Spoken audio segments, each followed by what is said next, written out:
بسم اللہ الرحمن الرحیم۔ شروع اللہ کے نام سے جو بڑا مہربان نہایت رحم والا ہے۔ یا الہی جب تک میرے بدن میں جان رہے، میری یہ تمنا ہے کہ میرے لب پہ تیرا قرآن رہے، اور یہ تمنا ہے کہ اس دنیا میں کوئی کام کر جاؤں، مولا اگر توفیق مل جائے تو خدمت اسلام کر جاؤں، اور یہ تمنا ہے کہ تعلیم قرآن عام ہو جائے، مولا یہ تمنا ہے کہ تعلیم قرآن عام ہو جائے، تمام پرچموں سے اونچا پرچم اسلام ہو جائے۔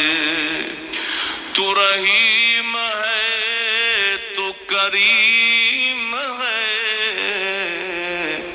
مولا تیری ذات سب سے عظیم ہے، تو کرم اپنا عطا ہمیں، تیرے کرم پہ مولا یقین ہے۔ میں نے 364 دن کی آپ کو چھٹی دی، معافی دی، نہیں پوچھوں گا 364 دن آپ نے کیا کیا، قرآن کھولا نہیں کھولا، پڑھا نہیں پڑھا، دیکھا نہیں دیکھا، زیارت کی نہیں کی، صرف 10 محرم کا ہی بتا دو، اس دن بھی کھولا؟ ہائے ہائے ہائے ہائے ہائے اللہ، کم از کم حضرت اتنا ہوتا کہ امت کو یہ یاد ہوتا آج وہ دن ہے جب امام علی مقام کے سر انور نے نیزے پہ پڑھا۔ تجھے کوئی نہیں کہہ رہا نیزے پہ پڑھ، تجھے کہا کار ہی پڑھ، تو نے کر بھی نہیں پڑھا ہے، تو نے کر بھی نہیں پڑھا۔ اور دکھ کی بات یہ ہے کہ امت کو یاد رہ گئی تو پیاس یاد رہ گئی، قرآن یاد نہیں رہا، امت کو صرف پیاس یاد رہ گئی۔ اور یاد رکھو بھائی، اگر امام علی مقام اتنے پیاسے ہوتے، اگر امام علی مقام کو قرآن سے پانی سے اتنے پیار ہوتا، اگر امام کو پانی کی اتنی طلب ہوتی، ابن زیاد، شمر چھوڑو، میں کہتا ہوں روح زمین کے سارے کافر اکٹھے ہو جاتے، میرے امام پہ قطرہ نہیں بند کر سکتے تھے۔ ہاں بے شک، امام کو کوئی نہیں پیاس تھی، امام کو پیاس تھی تو تلاوت قرآن کریم کی پیاس تھی۔ ہاں جی،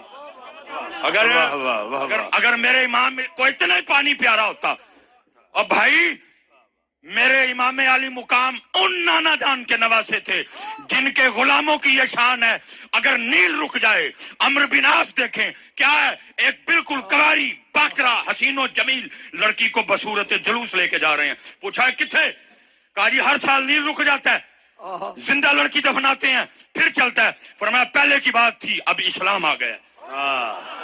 اب محمد عربی کا دین آ گیا، نہیں ہوگا ایسا کچھ، لے جاؤ اس کو واپس۔ آپ نے حضرت عمر بن خطاب رضی اللہ تعالیٰ عنہ کو خط لکھا، اور اس کی حضور نیل میں نے یہ دیکھا ہے، پانی رک جاتا ہے، زندہ لڑکی دفناتے ہیں، آپ حکم کریں کیا کرنا ہے۔ فرمایا پہلے تھا 2 خط لکھے، ایک عمرو بن عاص کو، دوسرا دریائے نیل کو۔ جو دریائے نیل کو خط لکھا وہ کیا تھا، اس کا مفہوم کیا تھا، فرمایا نیل جی آپے چلنا ہے تے نہ چل، جی اللہ دے حکم نہ چلنا تے عمر کہندا چل۔ اور حضرت تاریخ کہتی ہے کہ عمر کا چلایا ہوا نیل آج تک نہیں رکا۔ واہ بھائی واہ، اور کچھ ہو گئے جدیدی ہو گئے، میرے امام تے پانی بند کرنے والے نہیں، میرے امام نے خود ہی پانی چھوڑ دیا۔ یہ بات